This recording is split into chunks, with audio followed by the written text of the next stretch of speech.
Utopie et consommation. Colloque du Cercle de l'Obsoco, 10 octobre 2019. Olivier Badeau, professeur à l'ESCP Europe, professeur à l'Université de Caen, directeur de la chaire Leclerc Bearing Point, ESCP Europe, prospective du commerce dans la société 4.0. Résultats de l'Observatoire et postmodernité. Alors le thème c'était les résultats de l'Observatoire et la postmodernité. Alors on peut lire le thème autrement, c'est peut-on lire les résultats de l'Observatoire sur les utopies, qui je confirme ce que dit Dominique, que j'ai trouvé extrêmement intéressant, et merci pour la qualité de ce travail assez exceptionnel, par la théorie, le cadre théorique de la postmodernité.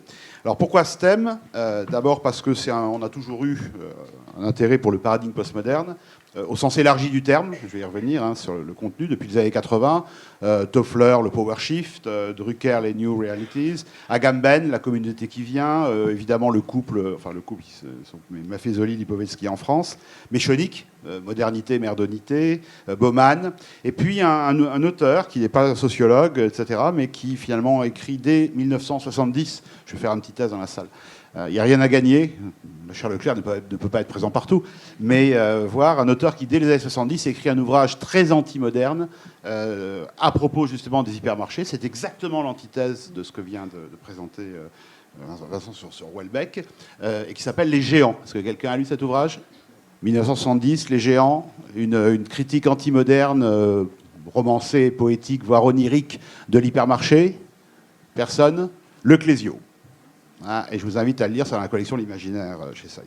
Alors, donc on a eu un intérêt, j'ai eu un intérêt depuis ces années-là pour le paradigme postmoderne, notamment pour lire et essayer de comprendre les évolutions de la consommation, du commerce, mais aussi des méthodes d'études et du marketing. Et donc je trouvais que c'était intéressant pour non pas tester la récence ou l'émergence du thème par rapport à ce qui apparaît évident dans l'Observatoire, mais faire une espèce de comparaison. On avait déjà essayé de le faire avec mon ami Kova en 92 dans un ouvrage qui s'appelle Néo-Marketing, qu'on a réédité en 2009, avec des publications aussi autour de cet ouvrage, savoir si effectivement le cadre postmoderne était intéressant pour lire la société, ses évolutions, et la consommation et le commerce. Je vais refaire le même exercice cette fois-ci à partir des résultats de l'enquête. Alors, un point de méthode.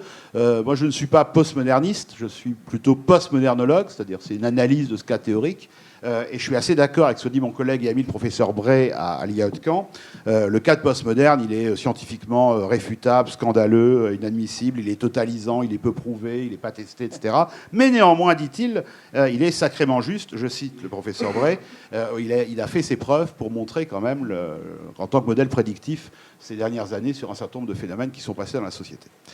Alors mon propos va être en sorte de confronter un peu les résultats de l'Observatoire par rapport aux trois grands éléments constitutifs du paradigme postmoderne, qui s'est, comme vous l'avez compris, construit contre la modernité et contre le modernisme. Je ne vais pas rentrer dans le détail, on pourra en discuter tout à l'heure, mais effectivement, ça a été redit, qui était quand même la modernité, mot créé par Baudelaire d'ailleurs, cette notion de modernité, reprenant l'idée de progrès, le progrès technique entrer dans le progrès social, hérité des Lumières et de la société du 19e et de la révolution industrielle. Giddens, qui n'est pas non plus un postmoderniste, mais un postmodernologue, en 90, fait une synthèse un peu des grandes thématiques de la postmodernité, et il en retient trois principalement, et ça va être ma grille d'analyse. Je vais confronter ces trois thématiques. La première thématique pour Giddens, qui est très constitutive du cadre théorique postmoderne, c'est, je cite, la décapitalisation sur le futur et le repli sur un présent enrichi par un passé nostalgique, qui évidemment s'oppose à un déterminisme utopique radieux, ce que les marxistes appelaient l'avenir radieux. Deuxième thématique, c'est la culture des sentiments et le besoin de jouissance immédiate et permanente, qui va s'opposer à l'assurance en un bonheur collectif à salut différé, produit par ce que Giddens appelle des systèmes abstraits, c'est-à-dire en fait les institutions, les normes, la rationalité, etc. Troisième élément constitutif du cadre postmoderne, c'est le moi. Alors là, je l'ai reformulé, mais c'est à peu près ça. C'est le moi-moi et le moi-nous, pour parler comme les sociologues, comme système de confiance et de construction identitaire. Et ça s'oppose au clair, à la confiance dans les clercs, qui avait été déjà clairement énoncé et analysé par Julien Banda dans les années 50. Alors, je vais reprendre chacun de ces trois thèmes constitutifs, d'après Giddens, et un peu enrichis par les autres travaux de la postmodernité ou du paradigme postmoderne, et je vais les confronter aux résultats de l'Observatoire. Bon, premièrement, décapitalisation sur le futur, repli sur un présent enrichi par un passé nostalgique qui s'oppose à un déterminisme radieux. Dans l'Observatoire, qu'est-ce qu'on voit? Philippe le disait, en toile de fond, il y a le pessimisme, la nostalgie, très fonction d'ailleurs des contraintes budgétaires, ce qui est une variable modératrice qui n'apparaît pas aussi nettement dans la théorie postmoderne, parce que comme elle n'est pas, c'est pas un travail de test, on n'a pas l'identification des variables. Mais dans tous les cas, on voit l'utopie décroissante, tu nous dis, est en tête, 2,3 sur une échelle de 5 à -5. Il y a un pessimisme sur le futur, notamment autour de la question environnementale, 60%. Ça, c'est évidemment aussi différent parce que ce n'était pas aussi clair dans les travaux postmodernes, même actuels. Même si on peut dire que quelque part le réchauffement climatique est lui-même la cause d'un excès de modernité, d'une surmodernité, le fameux Juggernaut, l'emballement du camion furieux, pour parler comme Max Weber. Il y a une figure idéale du commerce, tu l'as montré, c'est les rues commerçantes, la place du village, on est chez Pagnol, hein. On est beaucoup plus chez Pagnol. Il y a une disqualification de toutes les figures qu'on a vues, mais on voit le marché, la place du village, etc. Et puis, il y a toutes les figures techniques et scientifiques, hein, avec les systèmes aériens et tout ça. Et puis, il y a un besoin de ralentissement du monde, sauf pour les technolibéraux, mais dans tous les cas, il y a un besoin de ralentissement du monde. C'est ce que les postmodernes appellent, d'une certaine façon, l'inversion de la flèche du progrès. Deuxième thème, la culture des sentiments et le besoin de jouissance immédiate, à travers des expériences, c'est la notion d'expérience que les marketeurs ont beaucoup repris, contre une assurance d'un bonheur collectif produit par des systèmes abstraits. Bon, là, l'Observatoire nous montre une défiance très forte à l'égard des grands modernes. C'est un peu à l'égard des méga-machines à la Latouche. Donc les grandes marques, les grandes surfaces, les industries, les partis, les grands systèmes politiques, etc. Dans les grands modernes, les sur-grands modernes, il y aurait même les robots, l'intelligence artificielle. Bon, ça me faisait penser beaucoup au livre de Méchonic, hein, Modernité, Merdonité, avec ce rejet effectivement de toute cette armada d'expression du progrès technique qui, à la limite, va se renverser contre les citoyens. Seuls 16% pensent que le progrès va régler les problèmes écologiques. Et puis il y a une exigence, ça c'est aussi la libération en fait de la culture des sentiments, pour reprendre la thématique de Maffezoli. Il y a une exigence de liberté individuelle, et je cite le professeur Moatti, y compris sexuelle, dans l'Observatoire. Je cite mes sources. Hein. Et plus précisément, cette jouissance immédiate et cette culture des sentiments, on la voit aussi plus finement à travers un besoin de meilleure consommation, les voyages et les vacances qui ont été évoqués, passer du temps avec sa famille, ses amis, la nature. On est beaucoup plus autour de cette culture des sentiments et le besoin de jouissance à petite dimension que dans des grandes aspirations, comme le disait Dickens.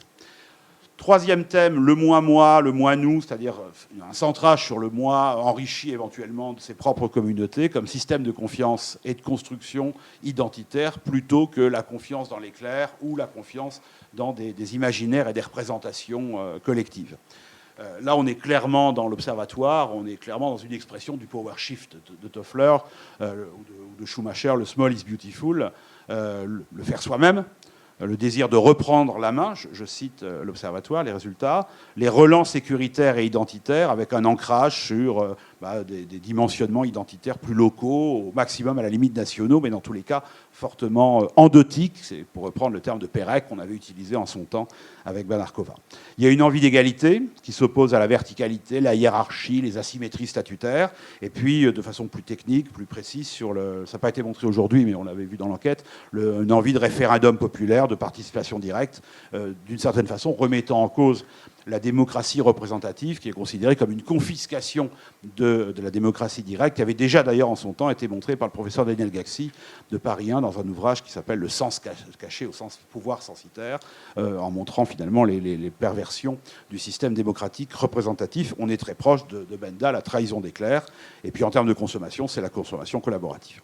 Donc, en conclusion, parce que j'ai peu de temps, si on reprend ces trois grands thèmes structurants de la pensée postmoderne, ce qu'on voit, c'est que, grosso modo, on a une assez bonne correspondance. Il y a évidemment des actualisations à la fois, disons, contextuelle et en même temps par des effets d'observation, par le fait que l'outil utilisé est beaucoup plus fin et beaucoup plus scientifique que simplement les conjectures des postmodernes. Je sais, le professeur Desjeux pourrait parler très longtemps sur la posture conjecturale des penseurs postmodernes et le fait que finalement ça ne repose sur aucune enquête, aucun terrain et que c'est plutôt une espèce de perception générale de la société. Néanmoins, on voit qu'il y a là une assez bonne correspondance. Et finalement, on peut dire que le professeur Bray a raison, c'est scientifiquement critiquable, mais c'est sociologiquement pertinent, notamment pour réinterpréter les résultats de l'Observatoire. Et je voudrais finir par une citation de Zygmunt Bauman, qui s'inscrit dans ce courant, dans Identité 2004, qui dit, alors je cite, j'ai sélectionné ce passage parce que je pense qu'il est assez emblématique et métonymique de tout le reste, « Quand la désinvolture devient une stratégie parmi d'autres dans la lutte pour le pouvoir et l'affirmation de soi, rares sont les points d'ancrage dont on peut prédire la permanence. L'aujourd'hui ne nous engage pas sur le lendemain, rien dans le présent ne nous permet de deviner quelle tournure prendra le futur. Projets, engagements et obligations à long terme ne veulent plus rien dire. Pire encore, ils sont considérés comme contre-productifs, dangereux, déraisonnables, comme un poids mort qui mérite d'être jeté par-dessus bord et dont il aurait mieux valu ne jamais s'encombrer. » Sale temps pour les prospectivistes. Je me demande même si c'était utile de créer une chaire sur la prospective du commerce dans la société 4.0. Je vous remercie. Retrouvez toutes les actualités de l'Obsoco sur obsoco.com.